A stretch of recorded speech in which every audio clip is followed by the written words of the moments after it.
nous avons le scénariste du film avec nous. Il va certainement répondre à vos questions. Okay, can you present yourself and tell really in a nutshell what is Five Fingers for Marseille? Hi, I'm Sean Drummond. I'm the writer and the producer of the film, one of the producers. What we were trying to do with Five Fingers for Marseille was take a Western genre, an established genre, and bring it into a modern South African context and use it as a character-driven story to explore some of the changes that South Africa's gone through over the past. Yeah. Okay, je suis le scénariste et aussi producteur du film.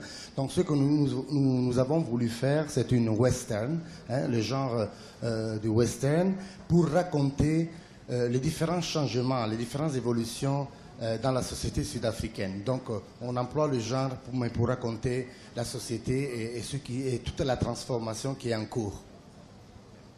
Oui, et pour vous, c'est comme une sorte de renouvellement du cinéma, parce que les Sud-Africains, on les a connus avec des films de combat qui dénoncent un certain nombre d'injustices, et aujourd'hui, on voit un film qui est un peu décalé. It's kind of a new way of storytelling, because we are used to see South African movies telling about against apartheid and engage in more action in that side. So this is a kind of new way of storytelling. Yeah, we were obviously, we wanted to honor the legacy of storytelling in South Africa, but we also wanted to explore, I love Westerns, and we wanted to find a new way to explore those same themes that took cinema in South Africa into a new direction and into a new place, with very strong characters, but with also very strong, not messages, but I think questions about the world we live in. And I think using genre is a very good way to do that, because it's accessible to an audience. So an audience can come in and enjoy a thrilling story with characters that move them, but the film, because it's a genre film and it's accessible, you can actually go a lot deeper with what the film is about and explore really interesting topics. Oui, c'est vrai que c'est quand même un style nouveau. Donc j'aime beaucoup le western, donc j'ai voulu employer les genres du western parce que bon, ça me plaît, mais c'était une façon pour rejoindre le public. Employer le genre, c'est une façon de plaire aussi le public beaucoup plus, parce que le genre a des caractères très forts, donc les protagonistes sont très forts, et donc on s'attache, on est ému, on est plus dedans dans l'histoire. Et en faisant ça, nous pouvons faire passer donc toutes ces thématiques qui sont toujours les mêmes, donc du combat et d'autres thématiques de la société moderne.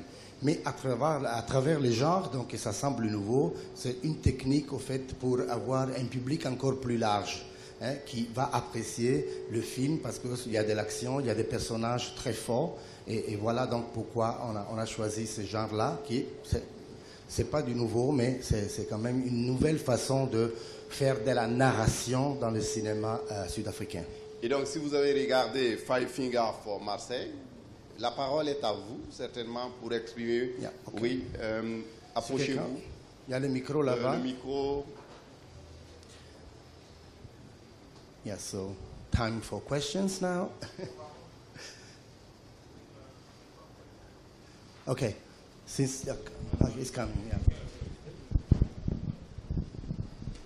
Allô? Il faut se lever. Oui, parce que le fil n'est pas long.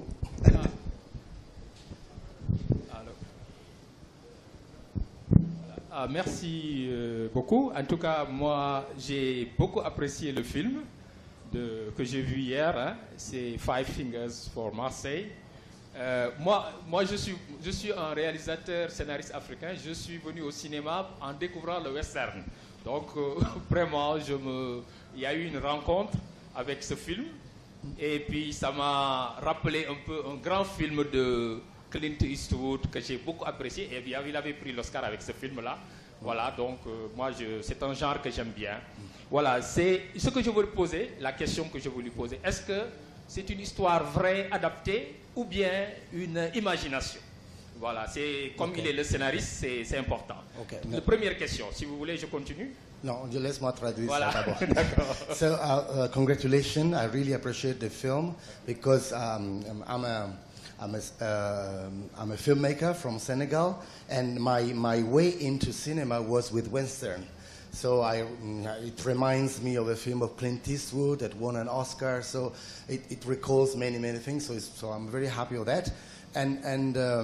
So the first question was about, it is a real story that has been, treated for cinema, or is just a story and out of imagination?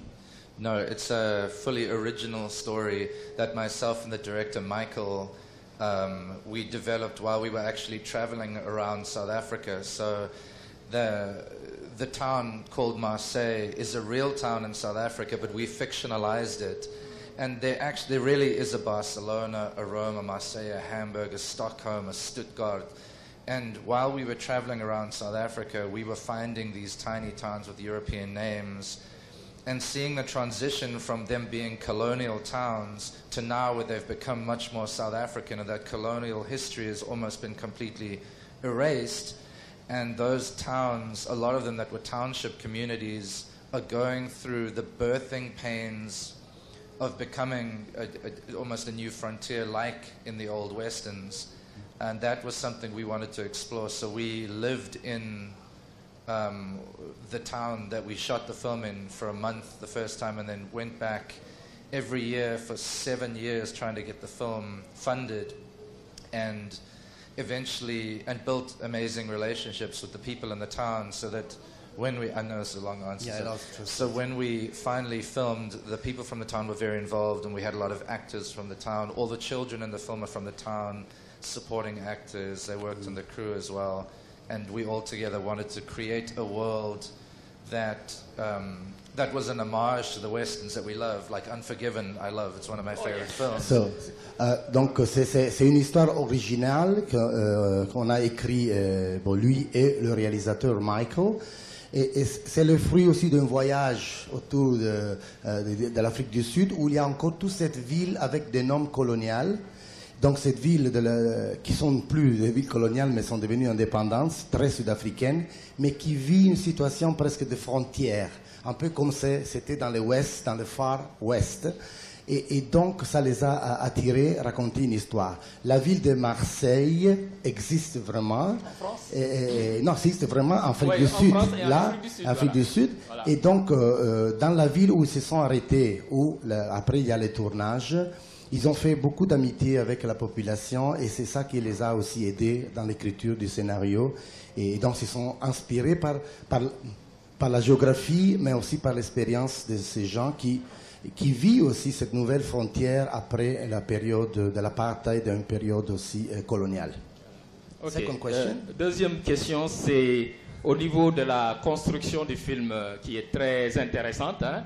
J'ai vu comment il a utilisé, qu'il nous parle un peu de la construction. Voilà, c'est-à-dire, c'est une approche intéressante, mais qui déstabilise un peu, mais c'est important parfois de déstabiliser le spectateur pour lui permettre d'avoir une autre vision beaucoup plus riche et intéressante. Okay. So the second question is about the structure of the film, how you structure the film. Sometimes that structure has surprised the audience. So if you can tell something more about how you structure the film. I think typically with a Western, the characters arrive with no backstory, and you learn about their pasts and flashbacks and that sort of thing. And for this film to work, we knew that we had to spend a lot of time with the characters as children, so that you would really understand the change in them as adults, and then the battles they're going through, the struggles they had as characters, as broken men who've essentially been so damaged by what happened to them as children that they're stuck in these cycles of violence and darkness. So starting the film with 15 minutes of them as children was a deliberate choice, And I think we definitely didn't want to fall into formulaic traps with our storytelling, so it's good that we surprised you as we went. And I think because a lot of people come into the film thinking it's going to be an entertaining piece of like commercial cinema and that's all. But the end of the film, or the last act of the film, I think goes into a place that is unexpected, because we want people to come out of the film thinking about what it's about. And often people watch the film a second or a third time and understand a lot more about the questions that we've put in there. So I'm really glad that you responded to that.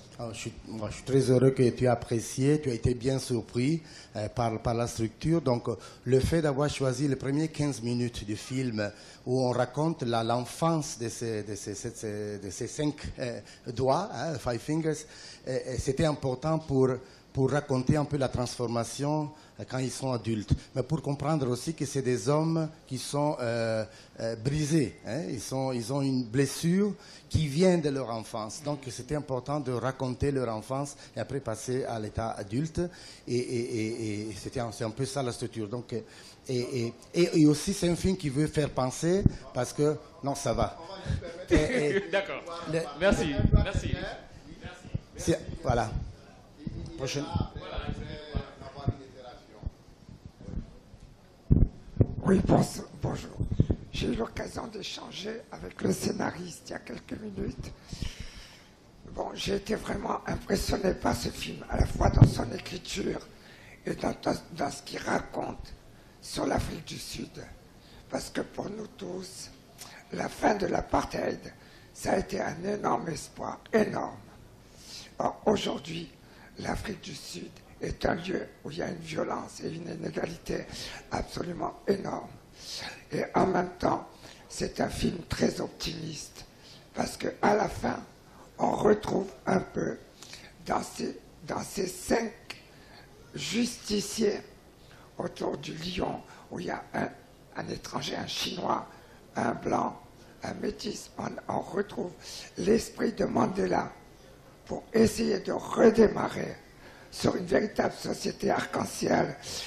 Et le drame, mais c'est le drame de l'Afrique du Sud, mais de beaucoup de pays, ça a été le drame aussi de Mugabe, de ces mouvements de libération comme l'ANC, où beaucoup de gens se sont enfoncés.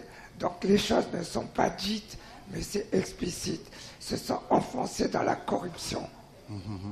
Okay, thank you very much. So I'm very impressed by the film, also because also because in the story, which is in the structures and which I like it very much, with the end of apartheid, we thought everything is solved, and it's not. South Africa is sometimes back into a wave of violence and so on, but at the same time, this film brings hope. We see some characters like the Chinese and the other foreigner inside. And so there is this kind of balance between hope and also people who goes into corruption. So it's also a metaphor of what's going on. But at the end of the day, it's an optimistic film. That's what you say. Yes. Goes in standby. Oops, sorry. Yes, thank you. I think you've picked up on everything we wanted to be there, because the film is optimistic. I think the film ends on a note of optimism, but it goes through a real period of darkness first. And in South Africa, we've gone through a very fraught political time, and even right now, as we speak, there are commissions and revelations about corruption, state capture, which is the word, from every corner. You know, we have various companies and families and individuals who've been shown to have really gotten deep into the government, and it's holding South Africa back. And to be honest, the dream of post-apartheid South Africa, the Rainbow Nation, was a construction. It was an ideal that that maybe served a purpose at the time, but it's not enough to rebuild a country that was so badly destroyed by apartheid as South Africa. And I think it's also, we found when we've screened the film around the world that, you know, leadership is bad everywhere. Governance are bad everywhere. Throughout Africa, throughout Europe, you look at what's happening all over the West now. It's sort of a global phenomenon. I think what's been great for us is those themes have resonated beyond just South Africa. I think our film is very true to South Africa, and it's obviously meant to be a metaphor or a symbolic of what's happening in South Africa, but the themes, I think, are bigger, and the cycles of violence, and our characters who are broken men who were damaged by what happened to them, and they reenact those cycles. And the end of the film is really about, because the end of the film is quite symbolic and almost maybe metaphorical, but it's about ending those cycles, hopefully, and trying to start again and hoping that this time it gets it right. And I don't know that it will, and I don't know that Marseille will truly be free, you know, in the events after the film, but the hope is that it will. Try to translate.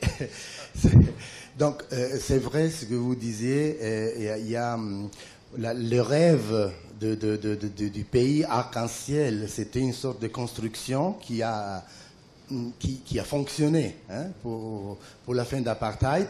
Mais en fait, la réalité, c'est qu'il y a ce cycle de violence qui continue, et donc les protagonistes du film, donc ils reviennent, parce que ce sont des hommes blessés et cassés par leur vie, ils reviennent à vivre tous un cycle de violence.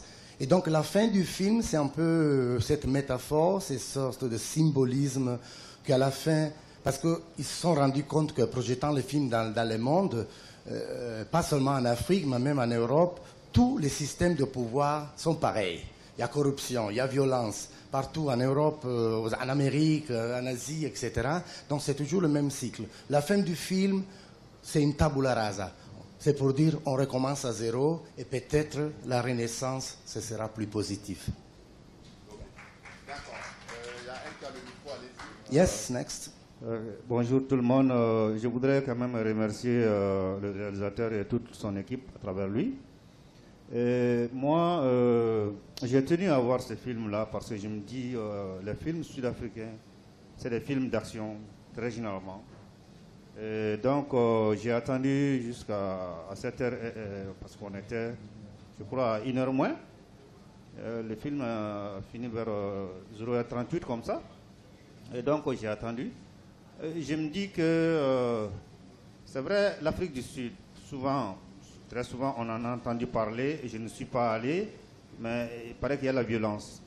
Mais je pense que partout dans le monde aussi, il y a la violence. En Afrique du Sud, il doit y avoir au moins des gens, c'est pourquoi d'ailleurs les gens y vivent en tranquillité. Il y a des moments aussi d'apaisement, des moments très agréables, très originaux, que vous auriez pu montrer. Est-ce que c'est un choix que vous avez fait pour nous montrer ce côté-là? Parce que moi, tout derrière moi, il y avait quelqu'un qui n'a pas pu supporter, comme l'a dit un de mes prédécesseurs, l'ampleur de la violence, et il est sorti. Mais moi, je l'ai regardé avec un regard artistique et je suis resté jusqu'à la fin. Et c'est sur cette fin-là que je pouvais me faire une idée. Et voilà. Et quand même, je tenais à vous remercier. Merci beaucoup. Okay, thank you very much. I appreciate the film. I stayed until the end. It was quite long. His question is about, okay, we believe South Africa is not only violence, there are very peaceful events, we live sometimes better. Why choosing a violent story? So he was telling us a friend he couldn't bear all that violence, so he left the film. But why again choosing, you know, to show these cycles of violence instead of also showing that it's somehow is a rainbow country? I think the point of the violence wasn't to glorify violence, obviously. I think it was actually to make a point that the cycles of violence are bad, exactly that. So I think the violence in the film is often quite raw and quite sharp and we see, more than seeing the violence, a lot of the time we actually see the consequences of it. So we tried to move away from big events like the car crash or like some of the shootings. And a lot of the Tao, the lead character, struggle in the film is to stop Sizwe, who's the young boy, from joining the fight. And I think the message is that violence doesn't really solve anything. But for these guys who've been the product of violence, it's all they know, and that's what they resort to sort of end this cycle.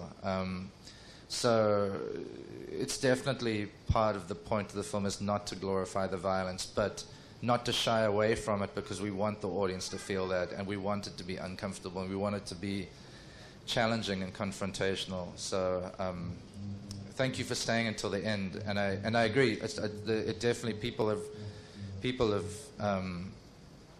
not a lot of people have walked out, but people definitely do respond to the violence, and that was the intention of the film, not to glorify it, but to make sure that it's felt. Okay, merci beaucoup pour être resté jusqu'à la fin du film. C'est vrai, on montre la violence, mais c'est surtout les conséquences de la violence qu'on a voulu montrer. Et donc, si le public ne se sent pas tout le temps bien, parce que c'est une violence forte, hein, une violence violente, mais c'est juste pour aussi avoir cet effet de refus, hein, de la violence. Et donc, c'est sur les cycles de violence et les conséquences de la violence, c'est sur ça que le film est basé. C'est pour montrer justement que la solution violente n'amène nulle part. Voilà. Donc, the moment as children, because as children they're innocent, and you know they're part of this fight without really knowing what it is that they're doing, and the moment Tao picks up the gun is what sets off that dark cycle for all of these characters in the film, and that's what they're trying to reset at the end. And by keeping Sizwe the boy away from what he thinks is going to solve his problems, he wants to fight, he's got the gun. Keep him away from that is really the point of our lead protagonist's journey in sort of renouncing his violence and finding his own retribution. So, c'est très important la scène, bon, toute la partie où on essaie d'éviter à l'enfant d'accéder au pistolet, donc accéder à la violence. Donc le caractère principal, c'est une façon pour dire la violence, ce n'est pas une solution, et donc il y a un refus de la violence qui ne doit pas passer aux nouvelles générations. Voilà. On prend une dernière question avant de recevoir le dernier film. Okay, the last question. Because we have another film up.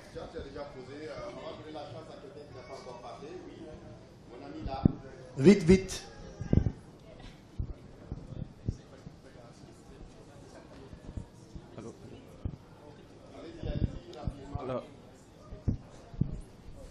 Hello. So I would like to know, most of time in your work, you use some image. And one of the image, I would like to know the title. You talk about 5 fingers. What do you mean by using 5 fingers in your art? I think for the idea of the 5 fingers, it's the 5 boys who are part of the fighting, and the idea is as the 5 fingers together, you stand and you make an impact. So that was their name, which for them was inspired by resistance fighters and their journey from being sort of children who don't understand what they're really doing to becoming adults who understand what the stakes are, is the journey of the 5 fingers. Les 5 fingers, c'est les 5 doigts, et donc c'est les 5 protagonistes qui se retrouvent comme enfants, et quand ils sont enfants, ils ne comprennent pas ce qu'ils vont devenir. Et le film, c'est pour montrer ces 5 enfants qui devaient être unis, et ils continuent leur vie, et chacun après prend un choix que c'est pas tout à fait le bon choix. Mais le fait de l'appeler 5 fingers, les 5 doigts, c'est l'unité de ces 5-là. Voilà. Donc merci à notre ami. Thank you very much. Thank you for being here.